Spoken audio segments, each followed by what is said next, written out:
Good day, everyone, and welcome again to a wonderful podcast on a beautiful day. And this time it is a beautiful day. It is blue outside, without a doubt. And with me today is Liz Scully. Now, I don't have a clue what she really does. It's very rude of me not to, but that's how I flow. I always do it like that. So what I'm going to do, I'm going to ask Liz, what is it that she does? But remembering she is neurodivergent. So this is the good thing, but we're going to see what her journey is all about. So Liz, welcome Liz. And could you just tell us what exactly are you doing at the moment? And we'll just go with the flow. Well, first, thank you for having me. It's lovely to be here. So I am a business strategist now. I've been doing that for about a decade. So I help people with smallish businesses, micro, couple of people, like very small businesses. I help them grow their business without working too much and without burning out. So it's lovely work. Wow, that sounds really interesting. It's close to what I do actually, but I do it from the tech side of things. So now, you decided to work with small businesses. Why did you do that?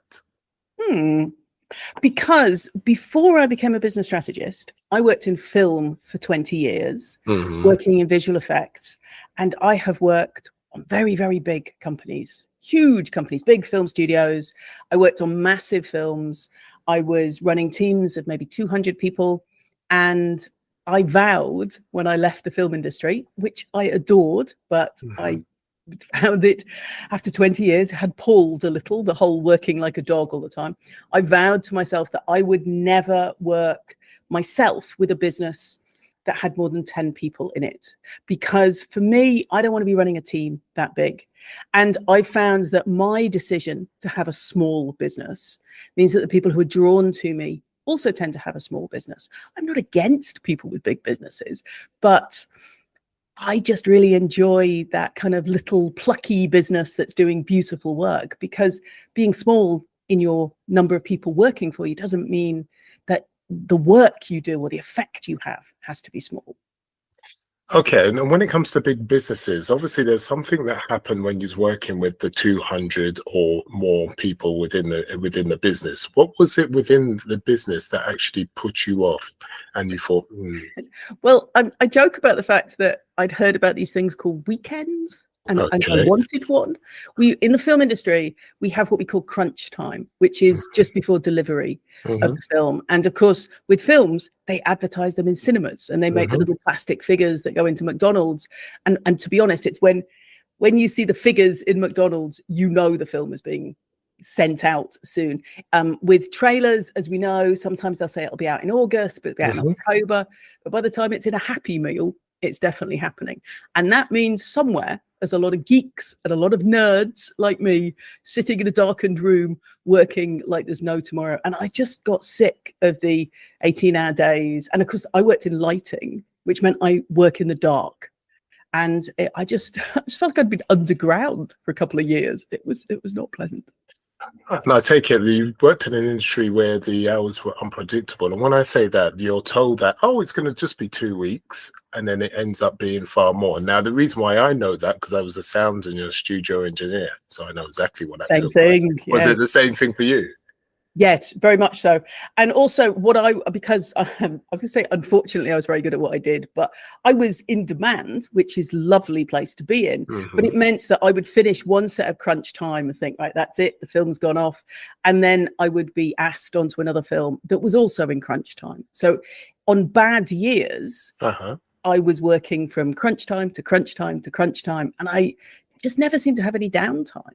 Never saw the daylight. People would come in and talk about this big yellow ball in the sky.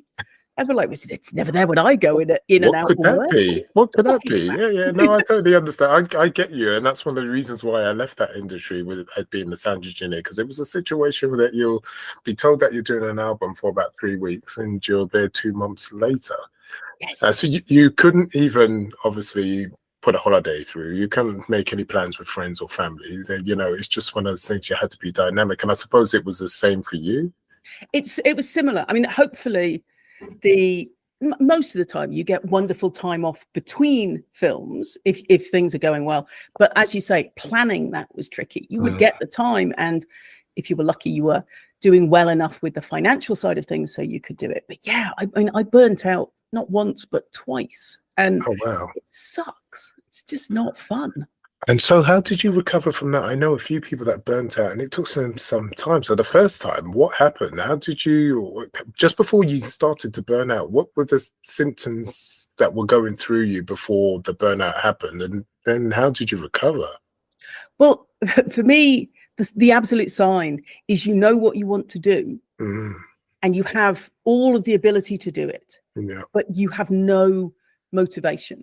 In particular, I remember finishing a job and knowing where I wanted to go on holiday, having the money ready to go, the time, and I just sat there on my sofa thinking, I think I'm too tired to go, which is ridiculous. Too tired to go on holiday? What kind of weirdness is that?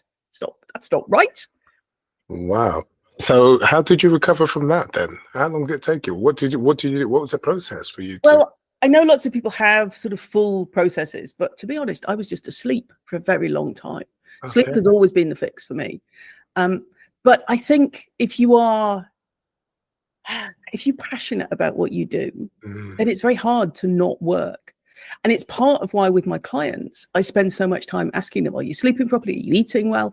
Because I think particularly actually with neurodivergent, a lot of my clients have ADHD. They get that super focus. Yeah. And pulling people out of that is, it almost feels cruel sometimes because they're enjoying themselves in there. They're having a great old time. But it's only afterwards that you think, well, what was I doing?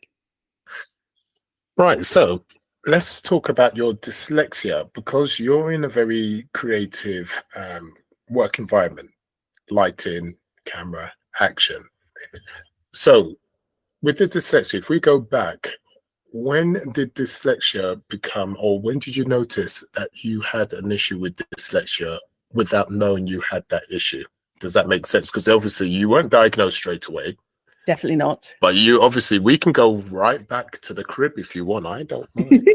So when did it become a problem? And then well, I feel a bit of a fraud here. I have to say it's never been entirely a problem at all, really. I've kind of embraced it. I have friends that have been really blighted by the dyslexia, but I think I was very lucky that I worked in a very creative world. One of the interesting things to me is I worked in computer graphics, 3D, for film, doing lighting. And I would say something like 80% of the people I worked with are dyslexic. Dyslexics have incredibly good spatial awareness. If you ever need your car parked, go and get a dyslexic to do it. Yeah. So for me, it was never really an issue, but I was fairly certain I was dyslexic from the time I was about 14 or 15. And my mother was a head teacher of a primary school. And I was telling her, I think I'm dyslexic. And the moment that I thought, oh, this is odd, was my mother was a fantastic educator, but she would not have it that her daughter was dyslexic. Unacceptable. And she told me, I can't quite believe she said this. She said, you can't be dyslexic. You're far too intelligent. Just madness. I mean, can you imagine someone saying that now? So rude. Yeah, no, I know what you're saying. Right. You said at 14, you obviously you thought to yourself you was dyslexic, but why? What was it that made you think I am dyslexic? So let's go back even further, when things weren't quite right, or when things are right, whatever the case may be. But just take us through the stages. Sure. So I have some dyslexia. I have quite a lot of dyscalculia, which is dyslexia but with numbers. And I would catch myself. I like maths. Obviously, I worked in computer graphics. I have a great enjoyment for maths, but I'm not very good at sums. I'm good at the kind of philosophical movement of information through maths, but the actual adding up and addition. And I would watch myself in maths class, even from a smallish child. I would hear the numbers in my head, and then I would watch myself write down completely different numbers. And my dyslexia, my dyscalculia, takes the particular form that I transpose 3 and 5s and I ignore 7s. So I can absolutely park your car for you, but do not let me write down a phone number for you because it will be wrong. And that was the point where I started saying, yeah, this isn't right. What is this? That's when I realized what it was. No, I totally understand you. I had a similar issue, not as bad as you when it came to numbers. I was never great at numbers, but yeah, I had issues with remembering them, writing them down, and then being completely different numbers when it came to that. Also, swimming words tend to swim. And listeners, I know that sounds strange, but trust me, when you're dyslexic and you have that issue and the words just swim and it gets overwhelming. Did you feel like that, Liz? No, but one of my closest friends all through uni had that, and he had terrible time taking notes. But fortunately, it was we were at a university where he could get extra time for his exams. But he told me that right the way through his schooling, he got no extra time, and he had the swimmy words, and he found that he looked at stuff and it was backwards. For me, it was just really numbers that were problematic. And my spelling was, let's be polite, idiosyncratic, to say the least. Okay. Did we join the same club at the same time? I think we were in the same club, maybe. Yeah, no, I totally hear you. Right. Okay. So you had a mother that was very anti, no, you cannot be dyslexic. There is no way because you are very intelligent. But the thing is, if you was in that position, how did you get the strength to just get on with it? You had an issue and you just became creative, even though you didn't have the support from your mother. What just pushed you in the right direction to say, no, I can deal with this? It doesn't matter. What kept you driving forward? That's a good question, because my mother was very supportive of me being creative and of going into the arts, which in my family, we're quite an academic, as you can tell from that horrible statement. And we're very academic. So me going to art school, she was very supportive of that. Okay. And I think it's going to sound ridiculous, but I think one of the things that really helped me is from the time I decided to go to art school, I started writing with I write with pencil a lot. I started writing using colored lead. And as you know, dyslexia is really helped by using colored paper and colored leads. So I think inadvertently, I just sort of lucked into a way to manage it. As I said, I'm also lucky it's not very strong. Yeah. But I think if I'd had it very, very strong, then it would have been a much bigger problem. I feel a little bit of a fraud in here. It hasn't hugely hampered me. No, not at all. I mean, look, everybody's very different. Remember, some people that can be naturally strong in certain ways and they just forge forward, and then another person could have had exactly what you had and just aren't, confident in the way they are as a person, and it could have affected them massively. So, it just affects everybody differently, be it strong or weak, it doesn't matter. So this is why it's so interesting to hear the journey and who you are. It's, really, really interesting. So regarding dyslexia, do you think that was one of the things that pushed you in the creative way rather than in a more analytical, logical way? How do you feel about that? Okay. Definitely. And I've done a little research about dyslexia, as I'm sure you have, and the dyslexic brain is physically different than other brains. You can apparently anatomize a dyslexic brain and see the physical difference and be able to tell just from looking at it that someone is dyslexic. So I think that difference really helped with the way I think. It makes me more circuitous in a way, I think, which for artistic stuff, particularly in film, I think in light and color and shape, and that I think is really helped by the dyslexia. But of course, I don't really know, because this is the only brain I've got. No, you're totally right, without a doubt. And how did you feel when you was going and you studying? So you've left school and you're studying, etc. Did dyslexia really kick into a different mode, or was it muchness of a muchness? I think at art school, they really don't care, to be honest. As long as you turn up and do the work, that's all they really care about. Okay, so when it comes to you've done the dyslexia, it hasn't really bothered you because you're a very confident person. I can see that. Obviously, we have our ups and downs, right? Nothing is totally smooth. You decided you wanted to go into the creative side and you wanted to now help people. And now, when it comes to helping people, what was the real reason you wanted to help them? I understand you wanted to help them because you wanted to get away from the big business, you want to do the small things, but I've noticed you're talking about you've got a lot of dyslexics and other neurodivergence, and that's a lot that's going on now. Is that a natural pool of the customers you've had, or have you purposely gone to help neurodivergent customers? How is that played? Is that natural, or have you purposely gone out of your way to help?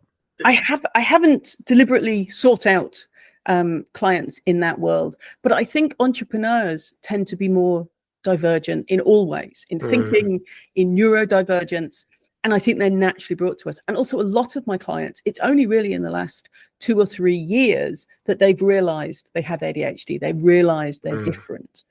And I think part of that is that all of us are more aware of that. What I have noticed is that when people realize they have ADHD in particular, they're convinced everybody has it. I can't tell you how many of my clients have said, "Oh, you must have it too." Like, yeah, nice, thank you. But you're really creative. Yeah, well, you can have it without having ADHD. Yeah. You can be creative without it. But I think it's one of those things that when you realize how it's affected you all through your life, you begin to see it everywhere. But I also think it's one of those things that is much more prevalent than we realize. And I think you're right. I mean, me personally, I was quite isolated for a long time because I didn't know what I had for a very long time. And especially with the dyslexia side, not until I got to college did I realize. And it knocked my confidence for quite some time. Yeah, so when I went into college, things got a bit easier once I got tested and etc. So with that said, now you're working with people that are very much like yourself or very similar. When you're working with people that are not, do you see a difference in how you actually work with them? Do you have to do things that are different from one and the other? There's no right or wrong answer. I just want to see if there's any difference, any way you would interact with a person that's so-called normal, so-called, right? And others that are neurodivergence. Is there a difference in the way that you would structure business with them? No, I know, definitely. And part of the way I've built my business is that by the time I'm doing a sales call or about to work with someone, they should have a pretty clear idea of how I work. I put out, as we all do these days, I put out videos, I put out lots of social media, do little trainings. So by the time they are choosing to work with me, they've got a pretty clear idea of how I work. They've got a pretty clear idea of who I am. Quite sweary for a start. I very rarely get people on calls. I don't believe that. Oh, shocking, isn't it? But all of those things mean that by the time we're speaking, I find the one big difference I see, and this is tiny in the grand scheme of things, is I take notes. I think by taking notes. And obviously on Zoom calls, people can see that I'm taking notes. Only the non-dyslexics, so the normies in this case, they sometimes ask me to photograph my notes and send them to them. Okay. To which I always say no, because they can't see the utter mess that I have made on my piece of paper. It's pretty colors. It's got little boxes around it, but I wouldn't let anyone see it because it's just badly spelt and little arrows and underlining. It's very clear to me, but it would feel like I was sort of laying open a section of my brain and sending it to people. Well, it would feel like you're scribbling, and at the end of the day, you're quite bored with the meeting and that kind of thing. But you know what your chaos is all about, for sure. So I get that. So so you have a set way of working, as you said. You have your notes, which help you. You color things, box things out in a particular way, and that helps you focus and know what needs to be done. That's your working process. So what other things do you do that helps you to be able to be more efficient with your business, more efficient with yourself? That's part of your dyslexia. Well, I think, I'm not certain of this, but I listen to a lot of audiobooks. I went blind a few years ago. Oh my God. But I got my sight back. So it has a happy ending. And it wasn't completely blind. I just couldn't focus on anything. So I had shape and light and color, but no focus. But after a year of doing vestibular, like really tedious eye exercises, I got my sight back, which, just as a side note, I got it back at the beginning of 2020. I'm like, that's it. I'm going to go everywhere and see everything. And of course, pandemic. Everything shut down. I'm like, oh my God, I'm sorry. If I could just stop you there quickly, what happened to your eyesight? How did that come about? Well, this is actually a warning for all of us overworking. I was working very hard. I got an ear infection. Okay. And I was speaking at an event, bad cold, got an ear infection, and it screwed up my inner ear. Because your brain needs information from the left ear and the left eye and the right ear and the right eye together. But because my ear was so blocked, then, excuse me, because my ear was so blocked, my brain kind of unhooked that information. So it just didn't know what to do. So I started falling over every 20 minutes for it was like being very drunk for about 8 months.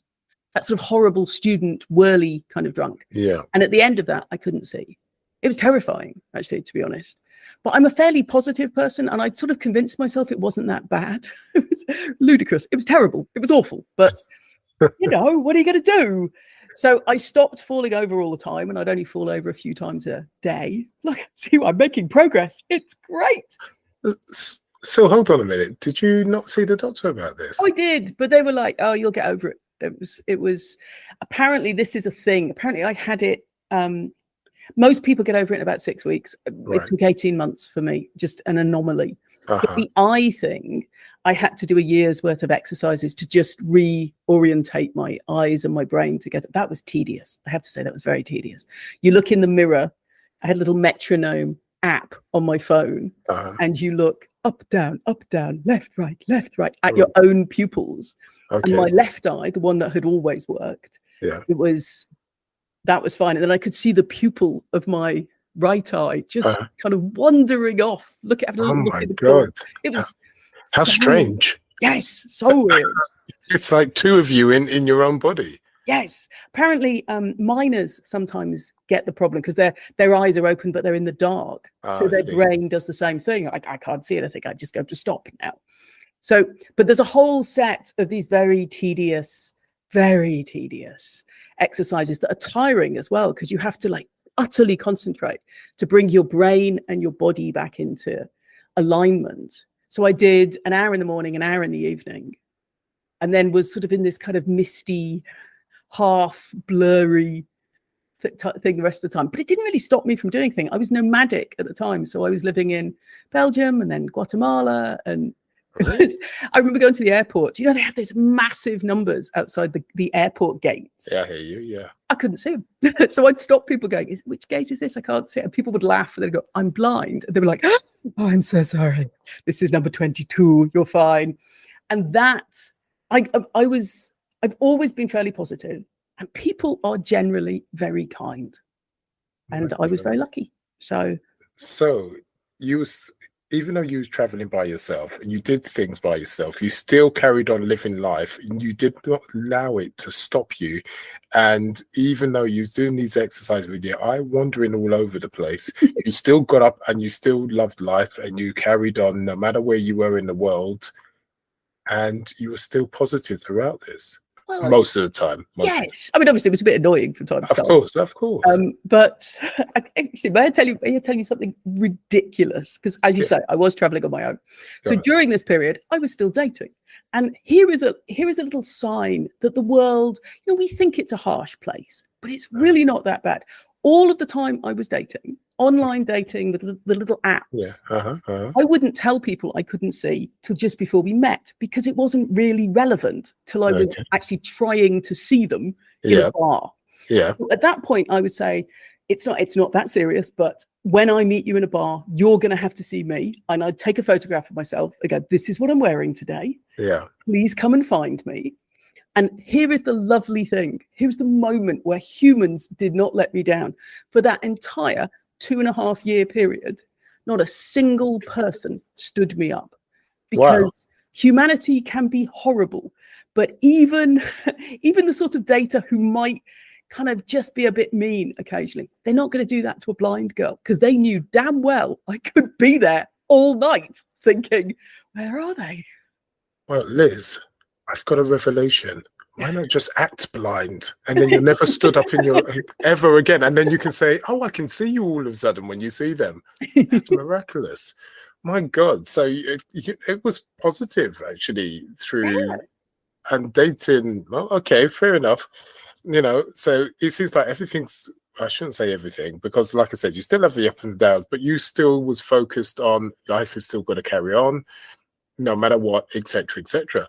So when you're dealing with your business and you're dealing with people, I take it you have, not only do you have the same outward look in life, but also, people also comment on how positive you are, and I suppose you motivate other people within the business because you're that kind of motivational type of character. You take that through into the business. I hope so, but I think also you attract towards you people that are going to go with that. If I was a particularly kind of shouty, pushy coach, then I would attract people that wanted that kind of person. And I'm not a soft touch. I'll be honest. I'm positive, but I could very nicely, in the nicest possible way, slap people about till they get what they want done.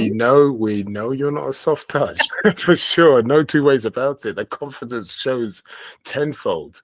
So now tell us a bit more about your business. Just give us, for instance, what you do within the business, helping people, scale their business and just give us a typical consultant. You're the consultant dealing with a business. What would you do for them in a given amount of weeks? So I do a lot of growth stuff, which means putting in systems, making sure they're clear, making sure they're clear on their messaging and their positioning, all the, the copyrighty type stuff. I help them get clear on that. Because when I was working in film, I was also doing a lot of advertising and commercials work. I've done a lot of work with ad agencies. So I'm pretty good at that. But the thing that I do most of all in my business is I like to work with clients in small mastermind groups, little intimate groups of 4 or 6 people and me. And we stay together for a year, making sure that the plan we have, the strategy we've built for each one of them happens. And I also train people on that. And that comes from my film time, because I really do believe we're better together. We're better in a group. Collaboration is the way to go. And you just can't see what you can't see in your business. But someone who knows you and your business well can look at it and go, you probably can't notice. It's the way you could look at someone's partner, their romantic partner, and think, oh, no, you should not be together. But in the relationship, it seems perfectly fine. It's like that, but with marketing or business. And I tell you what the way you're doing things also gives accountability, because a lot of people, me included, accountability is very important. By having that nice close-knit group, it gives that accountability, that support system. And I think that works tenfold, really. You must be so proud of having the skill set taken from your creative days and just reapplying it to other people's businesses and seeing it still work. So you've got a system that actually can pretty much work with many other people's business, regardless of what that business, because it's just a principle, right? It's the I see how that works. It's amazing. Okay, so what else can you tell us about the business? So do you do one-to-ones? I do one-to-ones, and I do coaching, obviously, just like standard coaching. Like if you have a sort of major mess within your business and you want to streamline it, the big thing that I learned from film is that to do as much of a sort of stacked events so that each step forward moves forward lots of things. So most people, when they come to me, they're doing too much. They're overstretched. They're stretched thin all round. So first of all, we start with what are the most important things? And I prize their hands off all the things they shouldn't be doing or they don't have time for. And we streamline it so that it's simpler and easier. Because that's why we burn out. We're trying to be on every social media. We're trying to blog and do videos and do audio and have a podcast. We can't do everything at all. So I streamline it to the stuff that they're really good at and they enjoy. and then we grow from there. And then I also work with clients in masterminds. And I do have a few courses on how to run masterminds. But primarily, it's about getting people so that they are doing something they love as easily as possible. Doesn't that sound good? It sounds actually wonderful. That sounds beautiful. I feel very soft and furry at the moment with you saying things like that. No, I totally, on a serious note, I totally get that. And that sounds you said it in a really concise manner. And I can see how that works massively. So just tell us, I'm going to put a line in the sand and I'm going to ask you, how do people contact you? Well, I have made your listeners a secret page on my website. Have you? Page. I have. Oh. So if they go to rethinkcentral.com/dyslexic, they will get some information about masterminds and how to contact me. And if they'd like to join my list, because you don't even have to sign up to get the freebies. But if you want to, it's all there. Plus, I have my website is covered in, for no reason at all, it's like 1940s film starlets. For no reason, because why not? I worked in film and they're ace. So you can get a good look at a little chorus line, 1940s women, superb. Oh, wonderful. Liz, what I'll do is, listeners, what I'm going to do, I'm going to put the information just at the bottom so you're able to click away. And then you'll be able to contact her and then take it from there. And obviously, she's the one, if you want to go further in business, there's no two ways about it. And all you'll get is pure positivity. If you're not watching this, because we've recorded this on video too, she's full of smiles. And as you can hear from her voice, and she's so focused and positive. So I would say to you, contact her. So in the meantime, Liz, thank you for coming on and giving us your time. Really appreciate you. Right back at you. This has been delightful. Thank you so much. And everybody else, we will see you next time, and we appreciate you also. In the meantime, sayonara.